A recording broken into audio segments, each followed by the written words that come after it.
आपको उस भगवान के पेड़ को खरीदना चाहिए छोटू, जेड फॉल ने कहा। इसे आत्मसात करने से ईश्वरीय शक्ति में भारी वृद्धि होगी, जिससे यहां स्वर्ग और पृथ्वी की महत्वपूर्ण ऊर्जा के साथ बातचीत करना बहुत आसान हो जाएगा। खेती का मेरा अपना मार्ग श्रेष्ठ है, छोटू ने उत्तर दिया। इस तरह कुछ आत्मसात करें और मैं परजीवी हो जाऊंगा जो किसी भी तरह से मदद नहीं करेगा। पेड़ रसीला और जीवंत लग रहा था और इसका तना गुंडीदार उभारों से ढका हुआ था, जो कुछ भी घाघ भगवान विशेषज्ञ ने इसे बनाया था उसके काम का प्रमाण थे। जाहिर है वो भगवान इस पेड़ का उपयोग स्वर्ग और पृथ्वी से जुड़ने के लिए करने का प्रयास कर रहे थे, जो ठीक था। लेकिन छोटू के लिए इसे अपनी ऊर्जा के समुद्र में आत्मसात करना एक गलती होगी। उसने कहा, अन्य अर्ध देवता शायद इसका उपयोग कर सकते हैं। इस घाघ स्तर के भगवान के पेड़ के लिए बोली 100 गॉड नोट से शुरू होगी। जब छोटू ने उस कीमत को सुना जो मांगी जा रही थी, तो उसने इसे खरीदने की कोशिश करने के किसी भी विचार को कुचल दिया। हालांकि वो गॉड नोट्स में कीमत का मिलान करने के लिए पर्याप्त देवताओं को सौंप सकता था, लेकिन ये बहुत अधिक ध्यान आकर्षित करेगा। इसके अलावा ये एक दिया गया था कि लोगों के पास पेड़ पर डिजाइन होंगे और इसके कारण उसके लिए समस्याएं पैदा होंगी। क्या हो रहा है भाई? 8वें एल्डर ने पूछा। आपको उस भगवान के पेड़ में कोई दिलचस्पी नहीं है? ये सबसे अच्छी वस्तु है जिसे हम इस नीलामी में बिक्री के लिए पेश कर रहे हैं। यदि आप इसे प्राप्त नहीं करते हैं तो आपका एक प्रतियोगी होगा। मैं इस बारे में चिंतित नहीं हूं, छोटू ने जवाब दिया। ये चीज बनने वाली एक आपदा है। जो कोई भी इसे जीतेगा उसे कभी शांति नहीं मिलेगी। हमने जो व्यवसाय पहले ही कर लिया है वो गोपनीय रह सकता है, लेकिन उस खजाने को हर किसी के साथ खरीदना सिर्फ परेशानी के लिए पूछना है। एक साधारण आदमी जिसके पास बहुत खजाना होता है वो खुद को एक बड़ा लक्ष्य बनाता है। परेशानी से बचने की कोशिश कर रहे हैं भाई? 8वें एल्डर ने जांच से पूछा। मैं कष्टदायक साइड इश्यूज से बचने की कोशिश कर रहा हूं, छोटू ने 8वें एल्डर को एक स्तर की दृष्टि से देखते हुए जवाब दिया। हमने अब तक जो व्यवसाय किया है वो संतोषजनक से अधिक है। हाउस ऑफ गॉड ऑर्डिनमेंट का आधिकारिक छात्र होने के बाद मुझे यकीन है कि प्राइमीवल पवेलियन के साथ और भी बेहतर सौदों पर काम करने के बहुत सारे मौके होंगे। ये अद्भुत लगता है। प्राइमीवल पवेलियन की तुलना हाउस ऑफ गॉड ऑर्डिनमेंट से नहीं की जा सकती है, लेकिन हमारे पास एक बहुत शक्तिशाली पितृसत्ता देवता है, साथ ही साथ कई वर्षों के संसाधन भी। जब तक आप धन और देवता उत्पादन कर सकते हैं, हम आपको जो कुछ भी चाहिए वो पा सकते हैं। रहस्यों के बारे में क्या है? छोटू ने कहा। क्या आप उनमें व्यापार करते हैं? रहस्य? 8वें एल्डर ने एक पल के लिए सोचा। आप जानकारी खरीदना चाहते हैं? यदि हां, तो आप प्राइमीवल पवेलियन से बेहतर जगह पर नहीं आ सकते थे। हाँ, हम जानकारी बेचते हैं। आप वास्तव में क्या जानना चाहते हैं? क्या आपने प्राउड कबीले के बारे में सुना है? छोटू ने धीरे से पूछा। बेशक, उनकी कई महाद्वीपों पर शाखाएं हैं और वे अत्यंत शक्तिशाली हैं। क्या आप प्राउड कबीले के दुश्मन हैं? 8वें एल्डर की अभिव्यक्ति टिमटिमा गई। प्राइमीवल पवेलियन प्राउड कबीले को नाराज करने की स्थिति में नहीं है, इसलिए उनके बारे में जानकारी बेहद महंगी होने जा रही है। मैं ये नहीं कहूंगा कि हम दुश्मन हैं, ना ही मुझे इस बात में दिलचस्पी है कि आप उन्हें ठेस पहुंचाने के लिए कुछ भी करें, लेकिन मुझे उनके रहस्यों में दिलचस्पी है। ठीक है, ये सुनकर अच्छा लगा। उस स्थिति में बस मुझे बताएं कि आप किन रहस्यों में दिलचस्पी रखते हैं और मैं आपको बता सकता हूं कि इसकी लागत कितनी होगी। अचानक नीलामी के फर्श पर अपनी निगाहें हटाते हुए उन्होंने कहा, क्या इसे देखेंगे? कोई वास्तव में भगवान का पेड़ खरीद रहा है। नीचे नीलामकर्ता ने कहा, 3000 गॉड नोट्स। एक बार जा रहे हैं, 2 बार जा रहे हैं। कोई और बोलियां? उस मामले में बेचा गया 3000 गॉड नोट्स के लिए। कुछ ही पलों में देवता का पेड़ छीन लिया गया। जैसे ही छोटू ने इसे निजी कमरे नंबर 9 में ले जाते हुए देखा, उसने अपनी लॉर्ड आई खोली। कमरे के अंदर कई लोग इकट्ठे थे। उनमें से एक युवक पालथी मारकर बैठा था, जिसके चारों ओर मुट्ठी भर बूढ़े और हट्टे-कट्टे साथी खड़े थे, जो स्पष्ट रूप से उसके परिचारक थे। हमने घाघ स्तर का देवता पेड़ जीता, युवक ने मुस्कुराते हुए कहा। मुझे यकीन है कि ये हमारी पीठ पर एक लक्ष्य चित्रित है। आपको क्या लगता है स्टीवर्ड्स? समूह के एक बूढ़े ने उत्तर दिया। यदि कोई चाल चलने की कोशिश करता है तो हम उसे मार डालेंगे। मुझे विश्वास नहीं हो रहा कि इस तरह के जानवर ब्लड गोर ट्रायल्स में भाग लेने आए हैं। वे स्पष्ट रूप से मारे जाने की कोशिश कर रहे हैं। एक और बूढ़े व्यक्ति ने कहा, युवा मास्टर, वे देवता पेड़ असीमित संप्रभु प्रभु द्वारा बनाए गए 99 बीजों में से एक से उठाया गया था। यदि आप उन बीजों से आए बाकी के पेड़ों को इकट्ठा कर सकते हैं तो आप उनका उपयोग सॉवरिन लॉर्ड के संचालन के महल के स्थान का पता लगाने के लिए कर सकते हैं। स्वर्ग के हॉल? मुझे विश्वास नहीं हो रहा कि प्राइमीवल पवेलियन के मूर्खों ने इस तरह की अमूल्य वस्तु बेच दी। स्वर्ग के हॉल? मुझे उन्हें होना चाहिए। इस देवता पेड़ में जो भी रहस्य हैं, मैं उन्हें तब प्राप्त करूंगा जब मैं इसे अपनी ऊर्जा के समुद्र में आत्मसात कर लूंगा। आखिरकार मैं सभी 99 पेड़ों को इकट्ठा करूंगा और उनका उपयोग स्वर्ग के हॉल को बुलाने के लिए करूंगा, जिसे मैं आत्मसात भी करूंगा। युवक जोर से हंस पड़ा। चिंतित दिखते हुए हट्टे कट्टों में से एक ने पूछा, तो उस मामले में युवा मास्टर, क्या आप ये कह रहे हैं कि आप दिव्यता के आरोहण को पीछे धकेलने की योजना बना रहे हैं? आपकी देव शक्ति इतनी शक्तिशाली है सर कि इसे दिव्यता में बदलना मुश्किल हो जाएगा। क्या आप वास्तव में ब्लड गोड ट्रायल्स में भाग लेने जा रहे हैं और हाउस ऑफ गॉड ऑर्डिनमेंट के शिष्य बनने जा रहे हैं? ये ठीक है, लिटिल हुआन गॉड के घर में है और मुझे उसे रखना है, इसलिए हाउस ऑफ गॉड ऑर्डिनमेंट में शामिल होना ही एकमात्र विकल्प है। परेशान क्यों होना युवा मास्टर, हाउस ऑफ गॉड ऑर्डिनमेंट में शामिल होना आपके लिए एक बड़ी शर्मिंदगी होगी। हमारा कबीला गॉड के ऑर्डिनमेंट से कमजोर नहीं है। जब लोग सुनेंगे कि क्लाउड सोरिंग मैंशन के एक युवा मास्टर ने ऐसा किया है तो हम हंसी के पात्र बन जाएंगे। इससे कोई फर्क नहीं पड़ता, युवा मास्टर ने कहा। मैं अपनी पहचान छिपा लूंगा और वहां कौन भला इस भ्रम को भेद सकता है। गॉड के घर में आने के बाद मैं तेजी से आगे बढ़ूंगा। जल्दी ही इतना शक्तिशाली हो जाऊंगा कि क्लाउड सोरिंग मैंशन के बाकी लोग मुझे और अधिक सम्मान देने के लिए मजबूर हो जाएंगे। यदि ये आपकी योजना है युवा मास्टर, तो हम बस अच्छी खबर की प्रतीक्षा करेंगे। उनके सभी परिचारकों ने सम्मानजनक सलामी दी।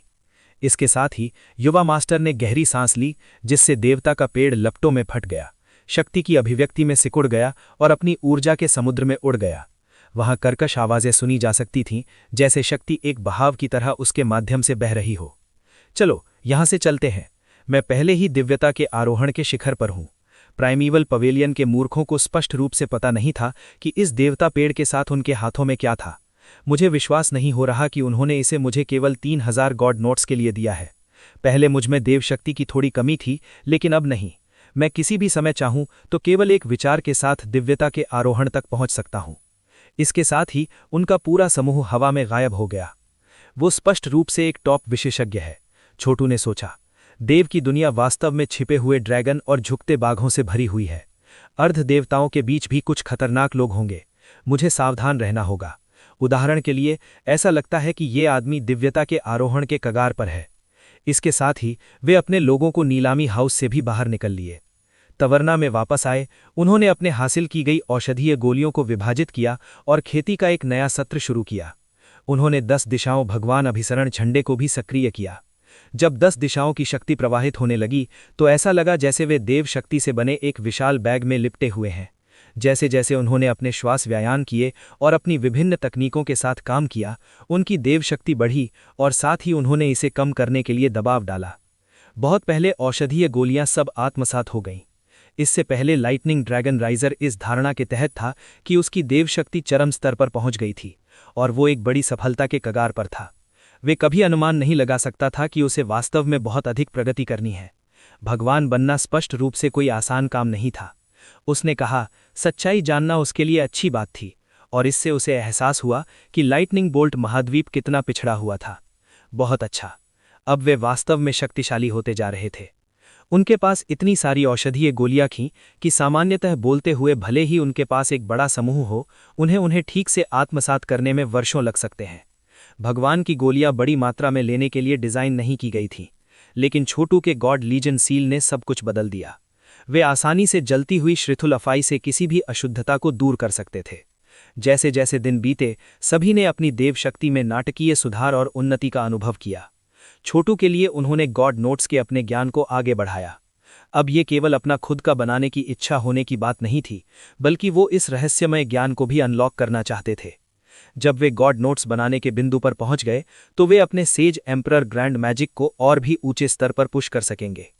गॉड नोट्स बनाने के लिए स्वर्ग और पृथ्वी की देव जीवन शक्ति का उपयोग करें। एक कंपन उनके माध्यम से गुजरा और उनके सिर के ऊपर कई प्रक्षेपित गॉड नोट्स दिखाई दिए, जिससे ऐसा लग रहा था कि ये पैसों की बारिश करने वाला है। ये क्या है? अचानक गॉड नोट्स की बारिश क्यों शुरू हो गई? क्या मैं चीजें देख रहा हूं? लाइटनिंग ड्रैगन राइजर माघिक फठार से बाहर चला गया और पीछे मुड़कर देखा कि छोटू वहां बीच में बैठा है। उसके चारों ओर गॉड नोट्स बरस रहे हैं। हालांकि इससे पहले कि गॉड नोट्स जमीन पर पहुंच पाते, वे गायब हो जाते, फिर नए ऊपर दिखाई देते और प्रक्रिया को फिर से शुरू करते। ये लगभग एक सपने के दृश्य की तरह लग रहा था। वो बाहर पहुंचा और एक गॉड नोट्स को पकड़ लिया, लेकिन जैसे ही उसने ऐसा किया, ये उसके हाथ में फट गया।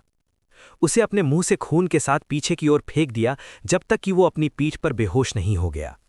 चौंक कर बाकी सभी लोग गठन से बाहर निकल गए और पीछे मुड़कर देखा कि छोटू धीरे धीरे अपनी ऊर्जा पर लगाम लगा रहा है, जिससे गॉड नॉट्स गायब हो गए।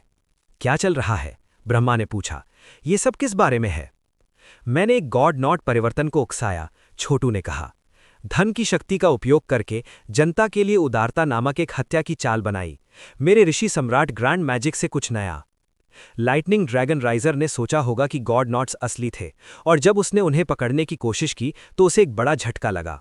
शुक्र है वो केवल बेहोश हो गया था और जल्द ही ठीक हो जाएगा। उसने अपनी उंगली लहराई और लाइटनिंग ड्रैगन राइजर में ऊर्जा की एक नर्म धारा भेजी जो जवाब में हिल गई। कुछ क्षण बाद उसने अपनी आंखें खोली और उठ बैठा। आप अभी क्या खेती कर रहे थे? उसने पूछा। इतने सारे गॉड नॉट्स क्यों थे?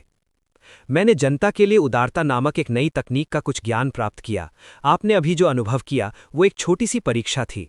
अगर मैं असली चाल का इस्तेमाल करता हूं तो इससे गॉड नॉट्स हर दिशा में दर्जनों किलोमीटर तक बारिश होगी। ये एक विनाशकारी विस्फोटक बारिश होगी जो देवताओं को भी मार सकती है। ये वास्तव में एक अभूतपूर्व ऊर्जा कला है। तुम क्या सोचते हो? लाइटनिंग ड्रैगन राइजर ने अपना सिर हिलाया। ये बस है अविश्वसनीय।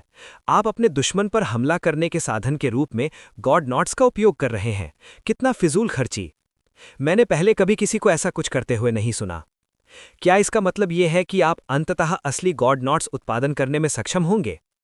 ये मेरी खेती के आधार पर निर्भर करता है, छोटू ने जवाब दिया। उसी समय उन्होंने अपनी दृष्टि को लाइटनिंग ड्रैगन राइजर में गहराई से डाला, जहां उन्होंने कुछ ऐसा देखा जो लगभग उनकी आत्मा पर एक सीलिंग के निशान जैसा लग रहा था। लाइटनिंग ड्रैगन राइजर पिछले कुछ समय से छोटू का पीछा कर रहा था और खुद को कृतज्ञ बनाने पर आमादा था।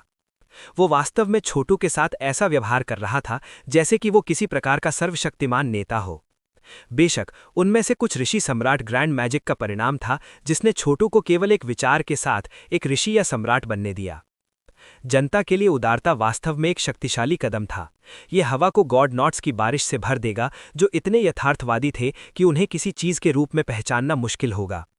और जब उसने उन्हें धीरे धीरे नीचे की ओर फड़फड़ाया था तो वो अंततः इसका उपयोग करने में सक्षम होगा ताकि वे एक सच्चे जलप्रपात की तरह टकरा सकें।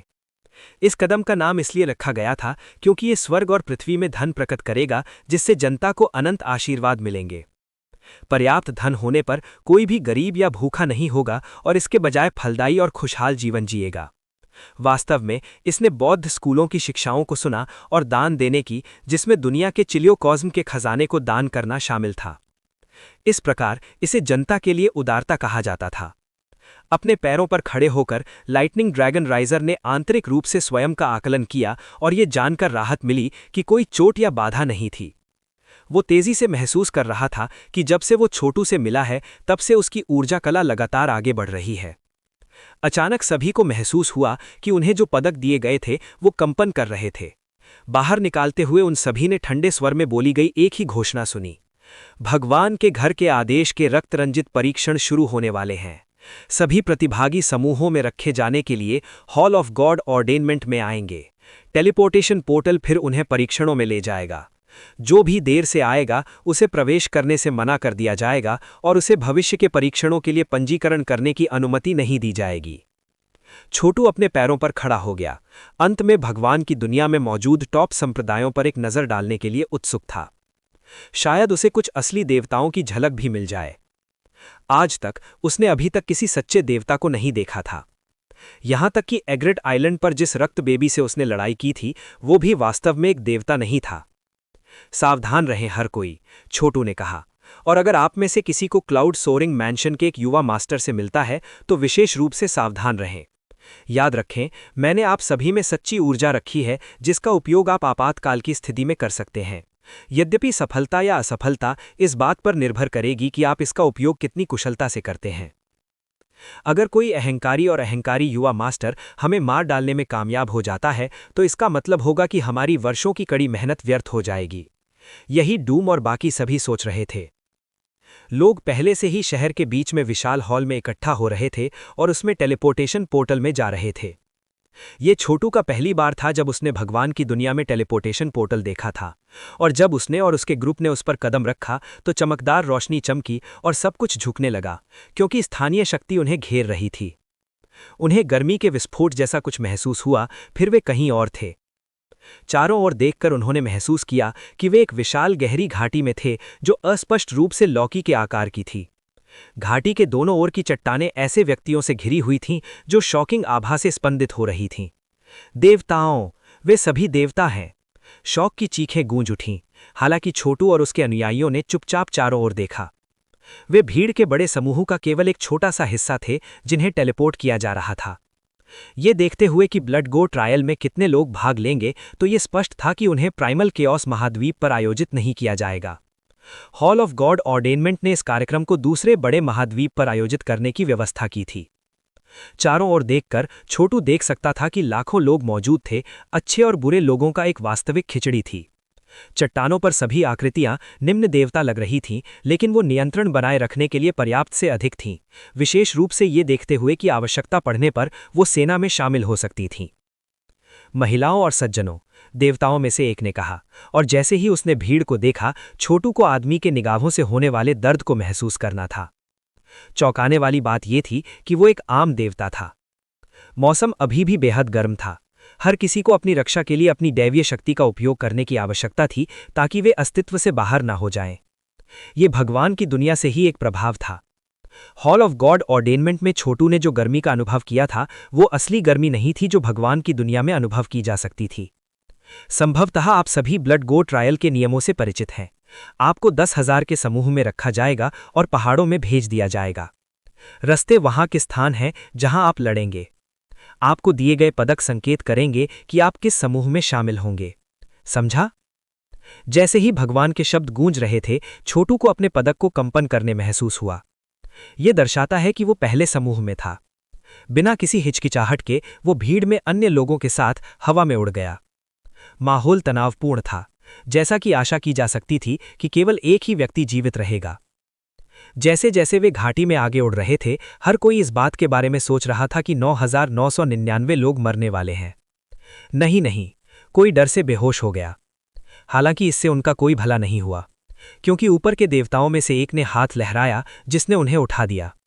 अब उनके पास भाग लेने के अलावा कोई विकल्प नहीं था।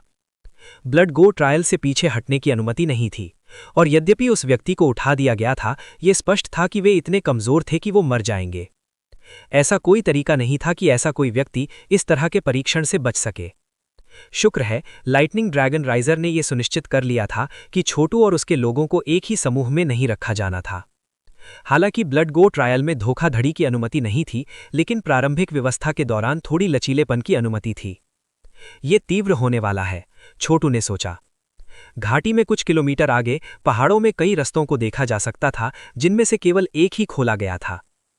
अन्य समूहों के लिए कसकर बंद कर दिया गया था। छोटू, भगवान फिर बोले, आप ब्लड गो ट्रायल में भाग ले रहे हैं, इसलिए बिना किसी पछतावे के मरने के लिए तैयार रहें। आप हॉल ऑफ गॉड ऑर्डेनमेंट का आधिकारिक शिष्य बनते हैं या नहीं, ये आपके प्रदर्शन पर निर्भर करेगा। बाकी सभी को मार डालो तो तुम बच जाओगे। हमें ऐसे लोग नहीं चाहिए जो ग्रीन हम्स के फूलों की तरह हों। केवल मजबूत ही शीर्ष पर आएंगे, क्योंकि ये व्यवस्था लाखों वर्षों से है। प्रवेश करो और हत्या शुरू होने दो। छोटू उड़ गया और रास्ते में प्रवेश करने पर खुद को एक कभी न खत्म होने वाले जंगल की तरह लगा। जंगल में विशाल पेड़ पत्ते रहित थे और धातु से बने प्रतीत होते थे, जो अन्यथा पूरी तरह से बंजर भूदृश्य था। इससे भी बुरी बात यह थी कि पेड़ चिपचिपे खून से टपक रहे थे, जिससे ऐसा लग रहा था जैसे वे लाल जेड़ से बने हों, और भारी गर्मी ने गोर की सुगंध को तेज कर दिया। धातु और रक्त। धातु के पेड़ खून से टपकते हुए। ये वो स्थान था जिसमें ब्लड गो ट्रायल आयोजित किए जाते थे। छोटू ने चारों ओर देखा और सोचा कि वर्षों के ब्लड गो ट्रायल्स के बाद यहां का खून पीछे छोड़ दिया गया था। वर्षों में ट्रायल्स के दौरान कितने अर्धदेवता मारे गए थे। भगवान की दुनिया बहुत बड़ी थी, तो कुछ अरबों परीक्षण करने वालों की क्या गिनती थी। इस तरह का एक समूह 9 गुगोल बैलों के संग्रह से एक बाल की तरह था। यही कारण था कि परीक्षणों में शामिल होने के इच्छुक लोगों की कभी कोई कमी नहीं थी। खूनी पेड़ों के इस क्षेत्र में एक भयानक माहौल ने इस हद तक भर दिया कि किसी ने भी पहले लड़ाई शुरू करने की हिम्मत नहीं की। हर कोई जानता था कि जिसने भी पहल की वो दूसरों के साथ मिलकर काम करेगा, इसलिए कोई भी लाइन में पहला नहीं बनना चाहता था। इसके अलावा जंगल 10,000 लोगों को समायोजित करने के लिए काफी बड़ा था। कुछ लोगों ने छिपने और छिपाने के लिए पेड़ों पर हमला करना शुरू कर दिया। कोई भी समूह नहीं बना रहा था। आखिरकार भले ही सबसे अच्छे दोस्त एक साथ ब्लड गॉड ट्रायल में प्रवेश करें, अंत में केवल एक ही जीवित बाहर आएगा। इसलिए कोई भी किसी के प्रति अपनी पीठ नहीं रखना चाहता था, चाहे वो दोस्त हो, भाई बहन हो या माता पिता हो। केवल एक व्यक्ति बचेगा। ये छोटू के लिए भी अच्छा एहसास नहीं था, लेकिन उसे हाउस ऑफ गॉड ऑर्डेनमेंट में जाने की जरूरत थी। इसलिए वो उसे मारने की कोशिश करने वाले किसी भी व्यक्ति को मारने में संकोच नहीं करेगा। सन सन सन जैसे ही परीक्षण करने वाले पेड़ों में गायब हो गए, उनमें से एक ने छोटू का ध्यान आकर्षित किया। एक मोटा दिखने वाला आदमी जो उसकी निगाहों को महसूस कर रहा था और पीछे मुड़कर देखा।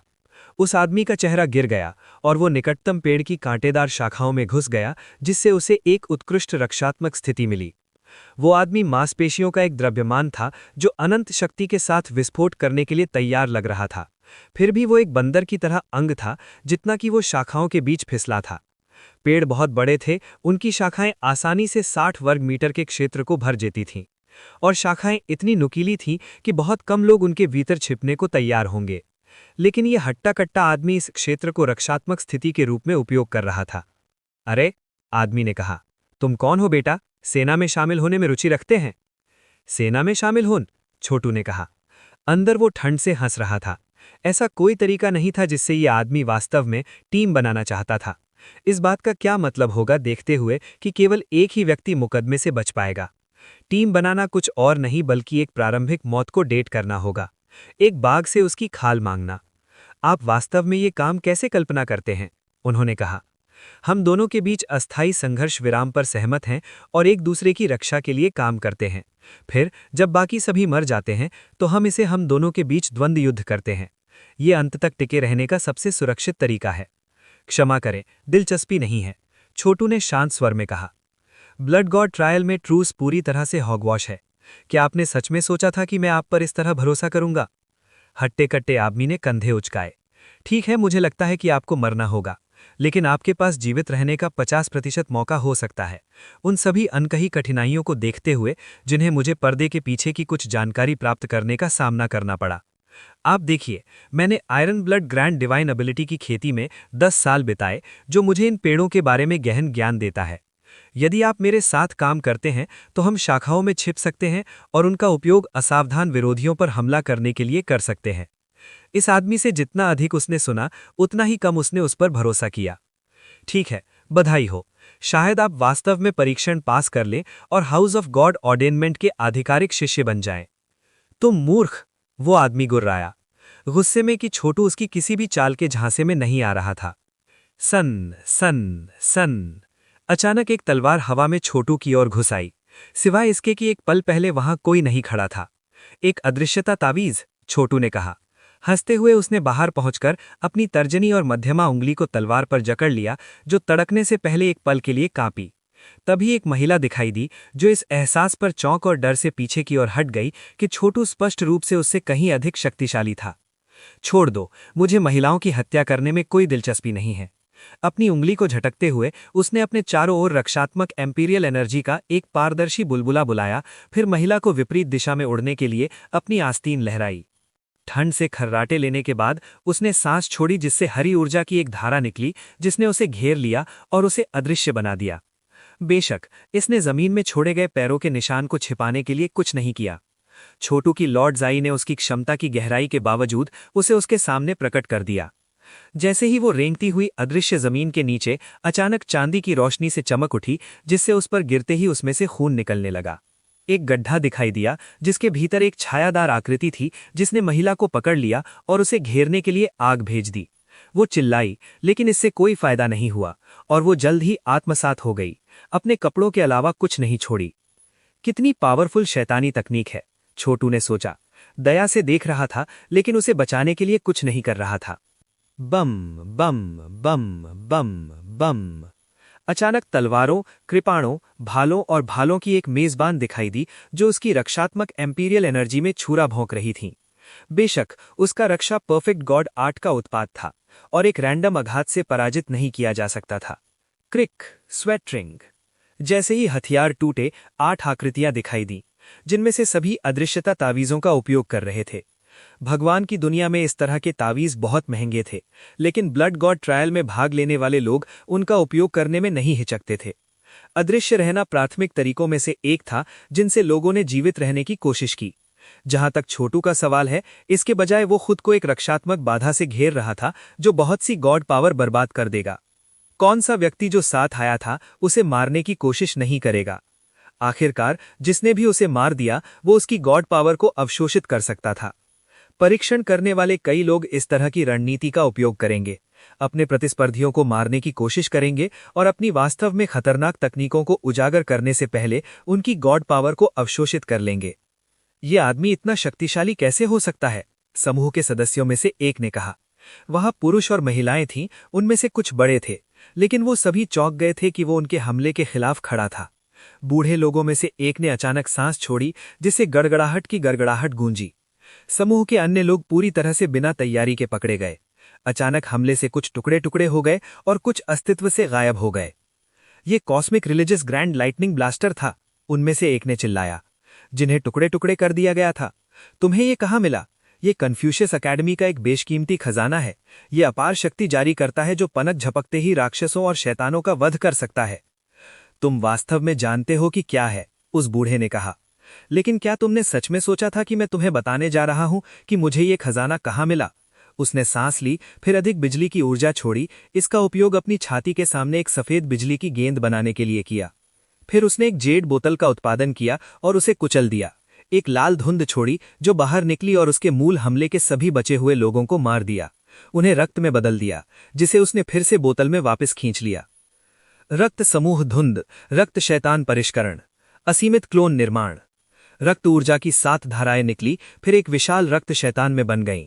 स्पष्ट रूप से ये शरीर के बाहर का अवतार था और वो बोतल रक्त शैतानों के बीच एक बेशकीमती खजाना था। इस बीच छोटू अपना सिर हिला रहा था। ये समूह न केवल उसे एक स्नीक आघात से मारने में विफल रहा था, बल्कि उन्होंने इस आदमी के लिए उन सभी को मारने के लिए खुद को खुला भी छोड़ दिया था। अपना भयानक काम खत्म करने के बाद उस बूढ़े ने छोटू की ओर देखा और स्पष्ट रूप से आश्चर्यचकित था। तुम मेरी बिजली के हमले से नहीं मरे? तुम्हारी बिजली शक्तिशाली है, लेकिन ये मेरे लिए कुछ नहीं कर सकती। उन 7 अन्य लोगों को मारना और रक्त शैतान अवतार बनाने के लिए उनका उपयोग करना बहुत निर्दयी था, बहुत प्रभावशाली। वो आदमी क्रूरता से मुस्कुराया। चूंकि तुम महसूस करते हो कि मैं कितना प्रभावशाली हूं, तो तुम बस घुटने के बल बैठ जाओ और मरने के लिए तैयार हो जाओ। मेरा रक्त समूह धुंध मेरे रक्त विषाप बोतल के साथ मेरे रास्ते में आने वाले किसी भी व्यक्ति को मारने के लिए पर्याप्त है, और फिर मजबूत होने के लिए उनकी संपूर्ण ताकत ले लेता है। क्या तुम वास्तव में सोचते हो कि तुम उन 7 संयुक्त ऊर्जाओं के सामने खड़े हो सकते हो जिन्हें मैंने अभी मारा है? मेरा रक्त शैतान अवतार केवल लगभग 2 घंटे तक ही काम करेगा, लेकिन ये अन्य सभी परीक्षण करने वालों को मारने और रक्त शैतान को संचालित रखने के लिए पर्याप्त समय से अधिक है। जैसे ही शब्द उसके मुंह से निकले, वो छोटू की ओर चल पड़ा जो ठीक उसके पीछे था। स्पष्ट रूप से वो किसी के स्नीक आघात करने के बारे में चिंतित नहीं था। उसके पास 7 शत्रुओं की जीवन शक्ति से बना एक रक्त शैतान था, जो लोग भगवान की दुनिया में सैकड़ों सालों तक जीवित रहे थे। और ये तथ्य कि वो केवल 2 घंटे तक चलेगा, ये दिखाने के लिए कि उस जीवन शक्ति को बनाए रखने के लिए कितना जलाया जा रहा था। इस प्रकार शक्ति का अविश्वसनीय स्तर ये करने में सक्षम था। जाहिर है कि वो वास्तव में विश्वास करता था कि 2 घंटे के लिए और अधिक पीड़ितों को मारने और रक्त शैतान को संचालित रखने के लिए पर्याप्त समय से अधिक है। वो आदमी देख सकता था कि छोटू कितना मजबूत है। उसने अभी अभी किसी ऐसी चीज के खिलाफ बचाव किया था जिसने 7 अन्य लोगों को मार डाला था, इसलिए उसे रक्त शैतान में जोड़ने से स्पष्ट रूप से अविश्वसनीय परिणाम होंगे। मरो! वो आदमी चिल्लाया। उसकी आंखें खून के रंग की रोशनी से टिमटिमा रही थीं, क्योंकि उसने खून शैतान को छोटू की ओर भागते हुए भेजा। रक्त शैतान ने छोटू की रक्षात्मक अनुभवजन्य ऊर्जा में ऊर्जा की एक विशाल धारा भेजी। फिर भी उसके आसपास का गोला एक दरार के रूप में इतना नहीं दिखा। क्या? रक्त शैतान, अधिक शक्ति जोड़ें। रक्त शैतान ने अधिक गति से हमला किया। फिर भी ऐसा लग रहा था जैसे कोई चींटी एक बड़े पेड़ को हिलाने की कोशिश कर रही हो। बिजली!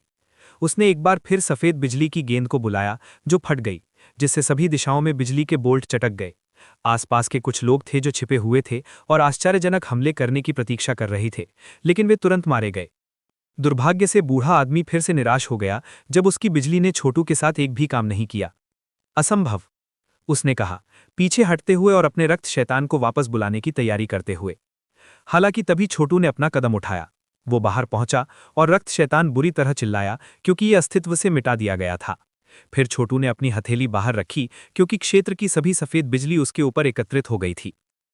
आप जा सकते हैं, छोटू ने कहा, लेकिन मैं आपकी बिजली और आपके रक्त शैतान को रख रहा हूं, इस तरह आप कोई और बुरा काम नहीं कर सकते। इसके साथ ही उसने अपना हाथ लहराया जिससे एक हवा चली जिसने बूढ़ा आदमी को दूर तक गिरा दिया। वहां वो जमीन पर गिर गया। उसके चेहरे पर एक शातिर अभिव्यक्ति थी क्योंकि वो अपनी खोई हुई वस्तुओं को पुनः प्राप्त करने के लिए वापस जाने के बारे में विचार कर रहा था। इससे पहले कि वो कर पाता, जमीन से चमकदार रोशनी का एक विस्फोट हुआ और वो मरते ही चिल्लाया। ये वही व्यक्ति था जिसने पहले की महिला को मार डाला था, जिसने भूमिगत से हमला किया था और जाहिर तौर पर उसके पास त्वरित पलायन करने की एक तकनीक थी। आप चुपके से हमलों में अच्छे हैं, है ना? छोटू ने अपनी पीठ के पीछे हाथ जकड़ते हुए कहा, और आपको भूमिगत से हमला करना पसंद है, तो तुमने अभी तक मुझ पर हमला क्यों नहीं किया? थंप। जमीन से निकलते ही गंदगी फट गई और छोटू से थोड़ी दूरी पर गिर गई। ये पीले कपड़ों में पहने एक युवक था जिसके चेहरे पर शरारती मुस्कान थी। मैं तू लॉन्गजेन शायद ज्यादा अच्छा नहीं हूं, लेकिन मेरे पास जीवित रहने के बहुत सारे तरीके हैं, और यहां या वहां किसी व्यक्ति को मारना पाठ्यक्रम के बराबर है। मैं कैसे अनुमान लगा सकता था कि आप जैसे विशेषज्ञ ब्लड गो ट्रायल में दिखाई देंगे? लोग आप पर हमला करते हैं और आप उन्हें मुक्त कर देते हैं। ये ऐसा लगता है जैसे कोई परोपकारी बौद्ध विशेषज्ञ बनना चाहता है। या क्या ये हो सकता है कि आप वास्तव में बौद्ध स्कूलों में से एक से हैं और आपको लोगों को मारने की अनुमति नहीं है? जैसे ही वो बोल रहा था, तू लॉन्गजेन आगे पीछे हिल रहा था, जिससे वो बहुत अस्थिर लग रहा था। स्निक। अचानक तू लॉन्गजेन से कुछ दर्जन मीटर की दूरी पर कई स्पाइक्स जमीन से बाहर निकल आए। फिर एक चीख सुनाई दी और खून बह गया जब कोई मारा गया जो अभी अभी चुपके से उसकी पीठ में छुरा घोंपने की कोशिश कर रहा था। मैं इस बोतल को रखूंगा, तू लॉन्गजेन ने कहा, उस बोतल को पकड़ते हुए जिसे उसने अभी अभी उस बूढ़े आदमी से लिया था जिसे उसने मार डाला था। जाहिर है वो इसका इस्तेमाल अपना रक्त शैतान बनाने के लिए करने की योजना बना रहा था। छोटू बस चुपचाप वहीं खड़ा रहा, ना तो हस्तक्षेप कर रहा था और ना ही किसी और को मारने के लिए कुछ कर रहा था। जब तू लॉन्गजेन ने उस व्यक्ति को आत्मसात करने के लिए बोतल का इस्तेमाल किया जिसे उसने अभी अभी मारा था, उसने देखा और कहा, आप वास्तव में अजीब हैं। क्या आप वास्तव में किसी को मारने की योजना नहीं बना रहे हैं? मुझे ये मत बताओ कि आप दैव्य शक्ति को संरक्षित करने की कोशिश कर रहे हैं और तब तक प्रतीक्षा करें जब तक कि बाकी सबने अपना कदम उठाने से पहले एक दूसरे को नहीं मार डाला। मैं किसी को मारूं या नहीं, ये मेरा काम है, छोटू ने कहा, मुस्कुराते हुए। मुझे 1 मिनट पहले किसी को मारने का मन नहीं था, लेकिन मैं जल्द ही करूंगा। क्या आप कह रहे हैं कि आप मुझे मारने की कोशिश करने वाले हैं? वे दोनों एक दूसरे से ऐसे बात कर रहे थे जैसे कि वे दुश्मनों से ज्यादा दोस्त हों। ये मेरे मूड पर निर्भर करेगा। छोटू देख सकता था कि ये तू लॉन्गजेन शातिर और निर्दयी था और निश्चित रूप से किसी को भी हुक से नहीं जाने देगा, और वो स्पष्ट रूप से उन कमजोरियों की तलाश में था जिनका वो फायदा उठा सके। इस स्थिति में मुझे लगता है कि मैं अपना कदम उठाऊंगा। जाहिर है उसने कमजोरी की पहचान कर ली थी जिसकी वो तलाश कर रहा था, और वो कार्रवाई कर रहा था। छोटू के पैरों के नीचे की जमीन ढह गई जिससे एक विशाल गड्ढा बन गया। हालांकि अंदर गिरने के बजाय छोटू बस अपनी जगह पर मंडरा रहा था जो एक बुलबुले से घिरा हुआ था जो कहीं से नहीं दिखा। क्या मेरा चुपके से हमला विफल रहा? तू लॉन्गजेन की मुस्कान वापस आ गई, पहले से अधिक शरारती, क्रूर, बहुत जबरदस्त। अच्छा, तो मैं अपनी छुट्टी ले लूंगा। मैं कुछ और लोगों को मार डालूंगा, फिर तुम्हारे लिए वापस आऊंगा। आखिरकार तुम किसी को नहीं मार रहे हो और जानवरों के जीवन को बख्शने में पुण्य है। इसके साथ ही वो ठहाका लगाकर हंसने लगा और जाने के लिए मुड़ा। लेकिन तभी उसने अपने शरीर को जमीन पर गिरते हुए देखा तो धड़ाम की आवाज सुनाई दे सकती थी, और तभी उसे एहसास हुआ कि उसका सिर उसके शरीर से जुड़ा हुआ नहीं था। उसका सिर अब छोटू के हाथों में था। मैंने सोचा तुम लोगों को नहीं मारते। मैंने ऐसा कब कहा? मैंने तुमसे कहा मैं किसी को मारूं या नहीं ये मेरा काम है, और जब मुझे किसी को मारने का मन करता है तो यही मैं करता हूं। उसने सिर हिलाया, ये देखते हुए कि आप बाद में वापस आकर मुझ पर हमला करने की योजना बना रहे थे। एकमात्र भाग्य जिसे आप पात्र हैं वो मृत्यु है। गड़गड़ाहट। तू लॉन्गजेन का सिर आग में फट गया और उसकी लाश रास्ते में राख में ढहते हुए छोटू की ओर उड़ गई। बाद में छोटू पेड़ों के बीच टहलने लगा जब उसने अपने चारों ओर संघार देखा। लगभग तुरंत उन्होंने देखा कि जैसे जैसे लोग मर रहे थे उनका भाग्य जमीन में समा रहा था। इससे उन्हें 33वें रैंक वाले तुसिता क्षेत्र में अपने समय की याद दिलाई, और भगवान दाव बीज के साथ सदैव भगवान का पेट जीतते हैं। वहां का राजवंश एक परीक्षण में भाग लेने के लिए अमर दुनिया भर से प्रतिभाओं को आमंत्रित करेगा, जिसमें वे लगभग सभी प्रतिभागियों की मृत्यु हो गई और उनका भाग्य अवशोषित हो गया। जाहिर है ब्लड गोर परीक्षण भी समान थे। तुसिता राजवंश के परीक्षणों से एकमात्र अंतर यह था कि हर कोई पहले से ही जानता था कि केवल एक व्यक्ति ही रक्त रंजित परीक्षणों से बच पाएगा, और उन लोगों को जो मृत्यु से डरते थे उन्हें भाग नहीं लेना चाहिए। इसके अलावा हाउस ऑफ गॉड ऑर्डिनेंस के आधिकारिक शिष्य बनना वास्तव में एक योग्य पुरस्कार था। वास्तव में ये इतना लुभावना था कि अनगिनत लोग इसे जीतने के मात्र अवसर के लिए अपना जीवन फेंकने को तैयार थे। मुझे विश्वास नहीं हो रहा है कि ये बच्चा इतना मजबूत है। क्या ये वास्तव में सिर्फ टहलने जा रहा है? पेड़ में मोटा आदमी पूरी तरह से चकित था। अपनी विशिष्ट ऊर्जा कलाओं के आधार पर वो पेड़ से जुड़ गया, जिससे शाखाएं उसके चारों ओर सिकुड़ गईं और यहां तक कि उसकी अपनी त्वचा का रंग भी पेड़ के समान हो गया। इस बिंदु पर उसकी उपस्थिति का पता लगाना लगभग असंभव हो जाता। एक निश्चित बिंदु पर एक विशेषज्ञ भटक गया और पेड़ों के नीचे बैठ गया। वो घावों से ढका हुआ था और जैसे ही वो तने के विरुद्ध झुका, उसने खुद को ठीक करने के लिए कुछ औषधीय गोलियां निकाली। लेकिन इससे पहले कि वो कर पाता, उसकी आंखें चौड़ी हो गई क्योंकि कई शाखाएं निकल आईं, उसे लपेट लिया और पेड़ के एक खोखले में खींच लिया। थोड़ी देर बाद हट्टा कट्टा आदमी उस आदमी को टुकड़े टुकड़े कर रहा था। मीनवाइल बाहर के देवता देख रहे थे कि भूल भुलैया के युद्ध क्षेत्र में क्या हो रहा था। इस बार कितने कम गुणवत्ता वाले अर्धदेवता हैं।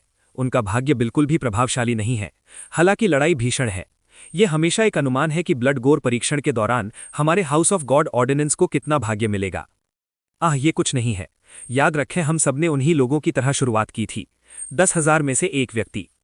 हम खून और गोर के माध्यम से उठे और अंत में ये बहुत मददगार था।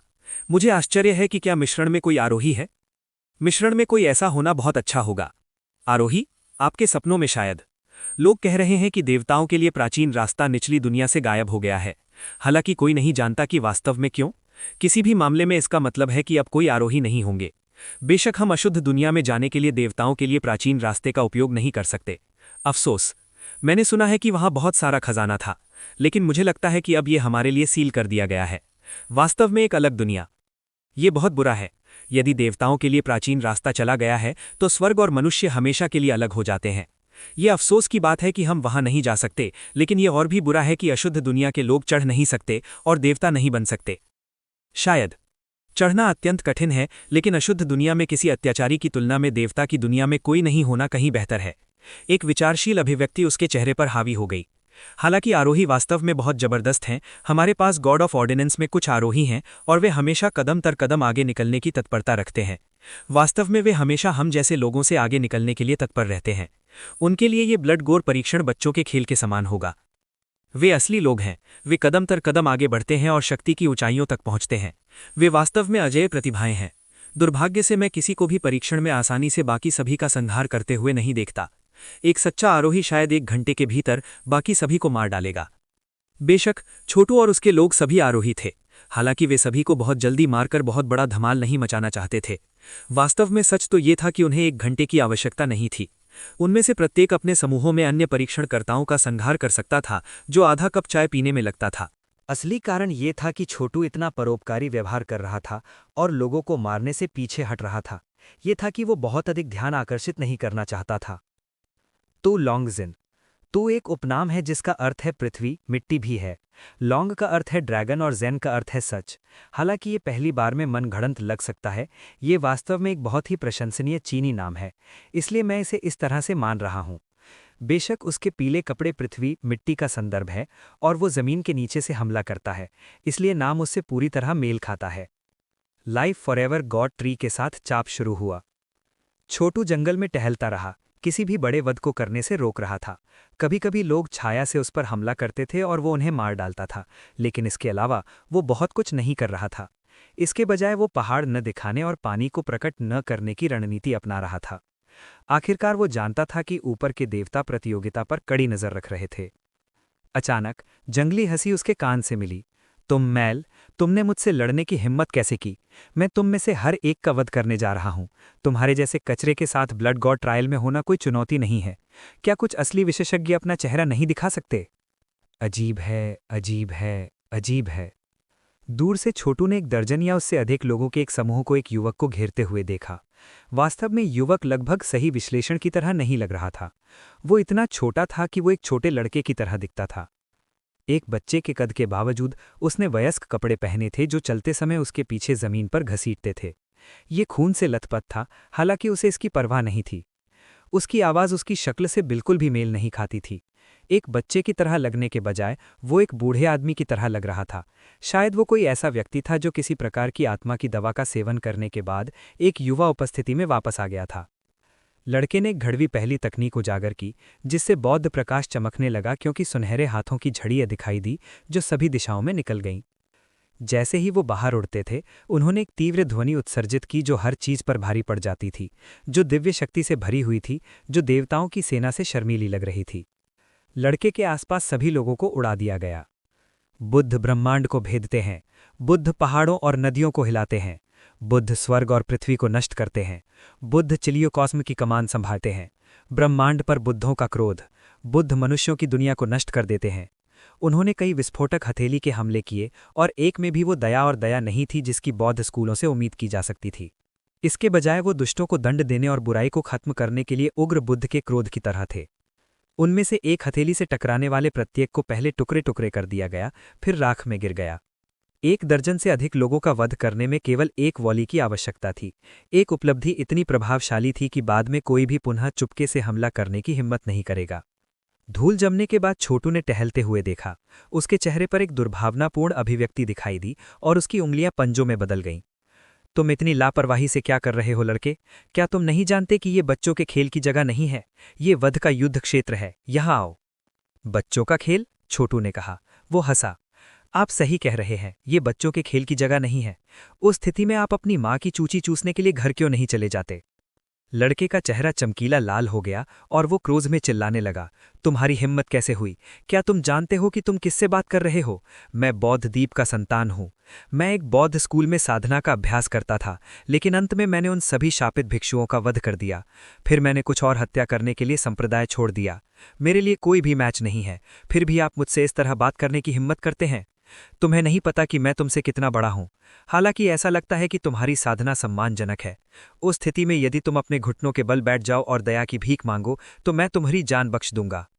तुम सच में एक बच्चे हो ना? छोटू ने कहा। ब्लड गॉड ट्रायल में केवल एक व्यक्ति जिंदा बाहर निकलेगा, तो वास्तव में तुम मुझे बख्शने के बारे में बात करते हुए अपनी सांस क्यों बर्बाद कर रहे हो? बौद्ध द्वीप का बच्चा अचानक क्रोध से हरा हो गया। हालांकि एक पल बाद उसने उन्मत्त हंसी की एक धारा छोड़ दी। तुम्हारी जीभ बहुत तेज है बेटा। मुझे लगता है मैं तुम्हारा सिर काट दूंगा और तुम्हारी जीभ हटा दूंगा। फिर हम देखेंगे कि तुम क्या मजेदार बातें कहने की कोशिश करते हो। बुद्ध नरक में क्रोधित हैं। उसने अपनी हथेली निकाली और आग एक विशाल हाथ के आकार में भड़क उठी, जो हवा के माध्यम से छोटू की ओर बढ़ गई, तुरंत उसे घेर लिया। अच्छी ऊर्जा कला, छोटू ने कहा।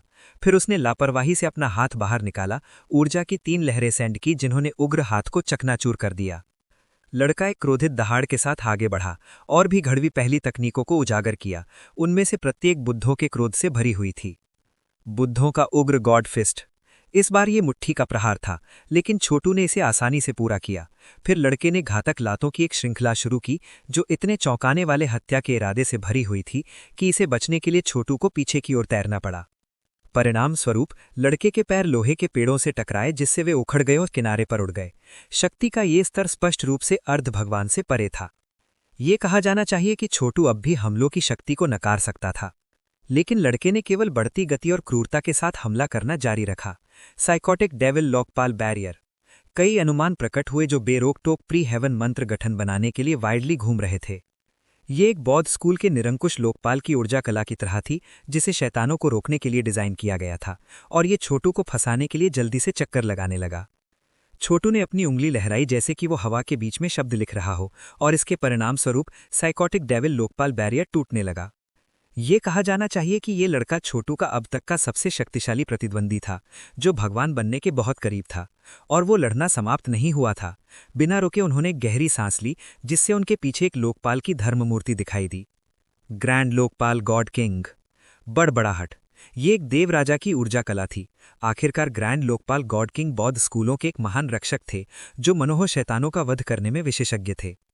इस अतिरिक्त तकनीक ने साइकोटिक डेविल लोकपाल बैरियर को मजबूत किया, जिससे वो कई गुना बढ़ गया। ये देखकर छोटू ने अपनी सभी 5 उंगलियों से ऊर्जा कला और डाववादी तकनीकों को बाहर निकाला।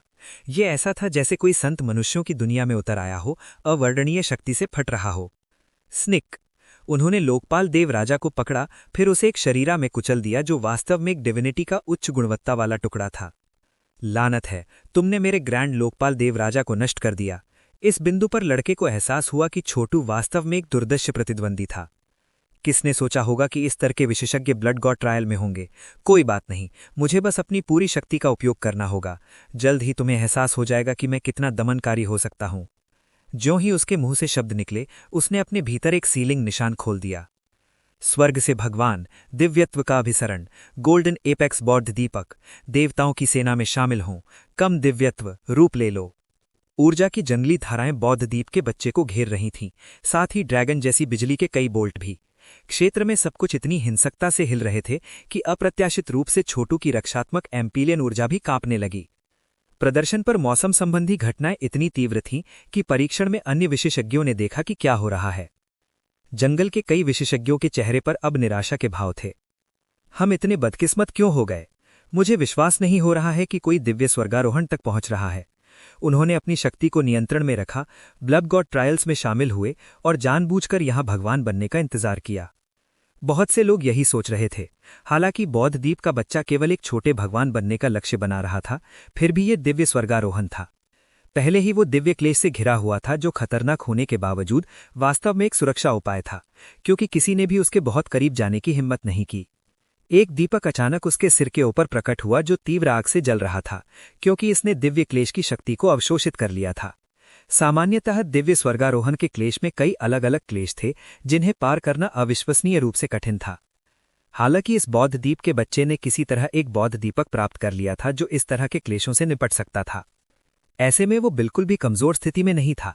वास्तव में वो पल पल मजबूत होता जा रहा था और उसकी दिव्य शक्ति बढ़ रही थी, जिससे उसकी आंखें अपार युद्ध कौशल से टिमटिमा रही थी। ब्ज़ ब्ज़ ब्ज़। उसकी आंखें बिजली के भंवर की तरह थी, जो बिजली की रोशनी उत्सर्जित करते हुए छोटू की रक्षात्मक एम्पीएन ऊर्जा में स्लैम कर रही थी। चट्टानों पर देवताओं ने देखा कि क्या हो रहा था। बहुत प्रभावशाली। ये रक्तरंजित परीक्षणों में दिव्य स्वर्गारोहण करने वाला पहला व्यक्ति है। पिछली परीक्षणों में भी दिव्य स्वर्गारोहण दुर्लभ है। दुर्लभता हाँ, असंभवता नहीं। उन्हें बौद्ध द्वीप के बच्चे के रूप में जाना जाता है, जो एक बौद्ध स्कूल का पूर्व प्रतिभा था। हालांकि चोरी करके और गुप्त रूप से एक अजेय जीवन धर्म कला को महारत हासिल करने के बाद वो एक बच्चे की स्थिति में वापस लौट आया।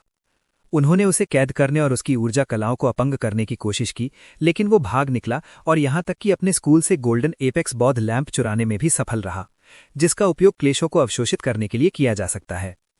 यद्यपि इसका केवल बौद्ध मानसिक धर्मों को चलाने के लिए उपयोग कर सकता है, लेकिन वो स्पष्ट रूप से उन्हें जानता है। ये हमेशा से निश्चित था कि वो एक भगवान बनेगा। मुझे लगता है कि हमें बस इंतजार करना होगा और ये देखना होगा कि क्या वो लोहे की घाटी से जिंदा बाहर निकलने वाला है। बड़बड़ाहट। बौद्ध द्वीप का बच्चा हंसने लगा। मैं इतनी जल्दी दिव्य स्वर्गारोहण तक नहीं पहुंचना चाहता था, लेकिन तुमने मेरा हाथ मजबूर किया, और इसके कारण ऐसा कोई तरीका नहीं है कि मैं तुम्हें हुक से मुक्त कर दूं। तुम्हारी मरने की इच्छा है ना? उस स्थिति में मैं तुम्हें मार डालूंगा। इसी बीच जंगल में अन्य लोगों को एहसास हो रहा था कि क्या हो रहा है। कोई दिव्य स्वर्गारोहण कर रहा है। हमें उसे सफल नहीं होने देना चाहिए। अगर वो भगवान बन जाता है तो हम सभी निश्चित रूप से मर चुके हैं। चलो उसे मार डालो। स्वर्ग से देवताओं का मट्ठा, ग्रैंड ड्रैगन का पकड़ने का हाथ, गॉड टाइगर की दहाड़ का मुट्ठा। कई विशेषज्ञ अब एक स्थान पर एकत्रित हो रहे थे और बौद्ध द्वीप के बच्चे को मिटाने के लिए सेना में शामिल हो रहे थे।